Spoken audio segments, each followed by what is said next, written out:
ایک अनपढ़ surgeon mister Hamilton, जिसको मास्टर ऑफ मेडिसिन की एजाजी डिग्री दी गई, ये ना लिखना जानता था ना पढ़ना। लेकिन आखिर ये कैसे मुमकिन हुआ? केप टाउन की मेडिकल यूनिवर्सिटी को तिब्बी दुनिया में मुमताज हैसियत हासिल है। दुनिया का पहला बाईपास ऑपरेशन इसी यूनिवर्सिटी में हुआ था। इस यूनि में चंद साल पहले एक ऐसे स्याह फाम शख्स को मास्टर ऑफ मेडिसिन की एजाजी डिग्री से नवाजा गया जिसने जिंदगी में कभी स्कूल का मुंह तक नहीं देखा था, जो अंग्रेजी का एक लफ्ज भी ना पढ़ सकता था और ना ही लिख सकता था। लेकिन 2003 की एक सुबह दुनिया के मशहूर सर्जन प्रोफेसर डेविड डेंट ने यूनिवर्सिटी के ऑडिटोरियम में ऐलान किया कि हम आज एक ऐसे शख्स को मेडिसिन की एजाजी डिग्री दे रहे हैं जिसने दुनिया में सबसे ज्यादा सर्जन पैदा किए, जो एक गैर मामूली उस्ताद और हैरान कुन सर्जन है और जिसने मेडिकल साइंस और इंसानी दिमाग को हैरान कर दिया है। इस ऐलान के साथ प्रोफेसर ने हैमिल्टन का नाम लिया और पूरे ऑडिटोरियम ने खड़े होकर उसका इस्तकबाल किया। ये इस यूनिवर्सिटी की तारीख का सबसे बड़ा इस्तकबाल था। हैमिल्टन केप टाउन के दूर दराज गांव सिनेटैनी में पैदा हुआ। उसके वालिदैन चरवाहे थे। ये बकरी की खाल पहनता था और पहाड़ों पर सारा दिन नंगे पांव फिरता था। बचपन में उसके वालिद बीमार हो गए, लिहाजा वो भेड़ बकरियां छोड़कर उस वक्त केप टाउन आ गया।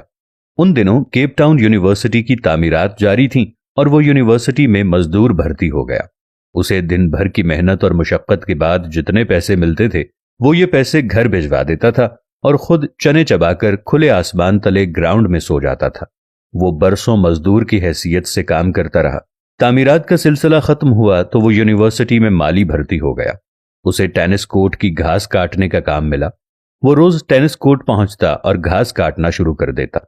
वो 3 बरस तक ये काम करता रहा। फिर उसकी जिंदगी में एक अजीब मोड़ आया और फिर वो मेडिकल साइंस के उस मकाम तक पहुंच गया जहां आज तक कोई दूसरा शख्स नहीं पहुंचा।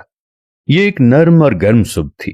प्रोफेसर रॉबर्ट, जो जराफे पर तहकीक कर रहे थे, वो ये देखना चाहते थे कि जब जराफा पानी पीने के लिए गर्दन झुकाता है तो उसे गशी का दौरा क्यों नहीं पड़ता। उन्होंने ऑपरेशन टेबल पर एक जराफा लिटाया, इसे बेहोश किया, लेकिन जो ही ऑपरेशन शुरू हुआ जराफे ने गर्दन हिला दी। चुनाचे उन्हें एक ऐसे मजबूत शख्स की जरूरत पड़ गई जो ऑपरेशन के दौरान जराफे की गर्दन जकड़ कर रखे। प्रोफेसर ऑपरेशन थिएटर से बाहर आए। सामने हैमिल्टन घास काट रहा था। प्रोफेसर ने देखा कि वो एक मजबूत कद काठ का सेहतमंद जवान है। उन्होंने उसे इशारे से बुलाया और उसे जराफे की गर्दन पकड़ने का हुक्म दिया। हैमिल्टन ने गर्दन पकड़ ली। ये ऑपरेशन 8 घंटे तक जारी रहा। इस दौरान डॉक्टर चाय और कॉफी के वक्फे करते रहे, लेकिन हैमिल्टन जराफे की गर्दन थाम कर खड़ा रहा। ऑपरेशन खत्म हुआ तो वो चुपचाप बाहर निकला और जाकर घास काटना शुरू कर दी। दूसरे दिन प्रोफेसर ने उसे दोबारा बुलाया। वो आया और जराफे की गर्दन पकड़कर खड़ा हो गया। इसके बाद उसकी रूटीन हो गई कि वो यूनिवर्सिटी आता और 8-10 घंटे ऑपरेशन थिएटर में जानवरों को पकड़ता और इसके बाद टेनिस कोर्ट में घास काटने लगता। वो कई महीने तक दोहरा काम करता रहा और उसने इस ड्यूटी का इजाफी मुआवजा तलब तक न किया और ना ही कभी इस बारे में कोई शिकायत की। प्रोफेसर रॉबर्ट उसकी इस्तकामत और अखलास से मुतासिर हो गए और उन्होंने उसे माली से लैब असिस्टेंट बना दिया। हैमिल्टन की प्रमोशन हो गई और अब वो यूनिवर्सिटी आता और ऑपरेशन थिएटर पहुंचता और सर्जनों की मदद करता। ये सिलसिला भी बरसों जारी रहा। 1958 में उसकी जिंदगी में दूसरा अहम मोड़ आया। उस साल डॉक्टर बर्नार्ड यूनिवर्सिटी आए और उन्होंने दिल की मुंतकिली के ऑपरेशन शुरू कर दिए। हैमिल्टन उनका असिस्टेंट बन गया। डॉक्टर के काम को गौर से देखता रहता। इस ऑपरेशन के दौरान वो असिस्टेंट से एडिशनल सर्जन बन गया और अब वो डॉक्टर ऑपरेशन करते थे और ऑपरेशन के बाद उसे टांके लगाने का फरीजा सौंप देते थे। वो इंतहाई शानदार टांके लगाता था। उसकी उंगलियों में सफाई और तेजी थी। उसने एक एक दिन में 50-50 लोगों के टांके लगाए। वो ऑपरेशन थिएटर में काम करते हुए सर्जनों से ज्यादा इंसानी जिस्म को समझने लगा।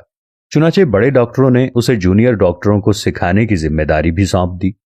अब वो जूनियर डॉक्टरों को ऑपरेशन की टेक्निक सिखाने लगा। वो आहिस्ता आहिस्ता यूनिवर्सिटी की अहम तरीन शख्सियत बन गया। वो मेडिकल साइंस की इस्तिलाहात से नावाकिफ था, लेकिन वो दुनिया के बड़े से बड़े सर्जन से बेहतर सर्जन था। 1970 में उसकी जिंदगी में तीसरा मोड़ आया। इस साल जिगर पर तहकीक शुरू हुई तो उसने ऑपरेशन के दौरान जिगर की एक ऐसी शरियान की निशानदही कर दी जिसकी वजह से जिगर की मुंतकिली आसान हो गई। उसकी इस निशानदही ने मेडिकल साइंस के बड़े दिमागों को चकरा कर रख दिया। आज जब दुनिया के किसी कोने में किसी शख्स के जिगर का ऑपरेशन होता है और मरीज आंख खोलकर रोशनी को देखता है तो इस कामयाब ऑपरेशन का हिस्सा براہ راست ہیملٹن کو چلا جاتا ہے۔ اس کا محسن ہیملٹن ہوتا ہے۔ ہیملٹن نے یہ مقام اخلاق اور استقامت سے حاصل کیا۔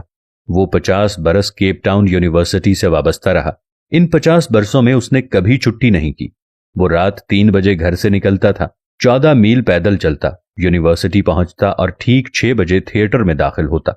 لوگ اس کی آمد و رفت سے اپنی گھڑیاں ٹھیک کرتے تھے۔ ان 50 برسوں میں اس نے کبھی تنخواہ میں اضافے کا مطالبہ نہیں کیا۔ اس نے کبھی اوقات کار کی طوالت اور سہولتوں میں کمی کا شکوہ تک نہیں کیا۔ پھر اس کی زندگی میں ایک وقت ایسا آیا جب اس کی تنخواہ اور مراعات یونیورسٹی کے وائس چانسلر سے بھی زیادہ تھیں، اور اسے وہ اعزاز ملا جو آج تک میڈیکل سائنس کے کسی شخص کو نہیں ملا۔ وہ میڈیکل ہسٹری کا پہلا ان پڑھ استاد تھا۔ وہ پہلا ان پڑھ سرجن تھا۔ اس نے زندگی میں 3000 سرجنوں کو ٹریننگ دی۔ وہ 2005 میں فوت ہوا تو اسے یونیورسٹی میں دفن کیا گیا، اور اس کے بعد یونیورسٹی سے پاس آؤٹ ہونے والے سرجنوں کے لیے لازم قرار دے دیا گیا کہ وہ ڈگری لینے کے بعد اس کی قبر پر جائیں، تصویر بنائیں اور اس کے بعد عملی زندگی میں داخل ہو جائیں۔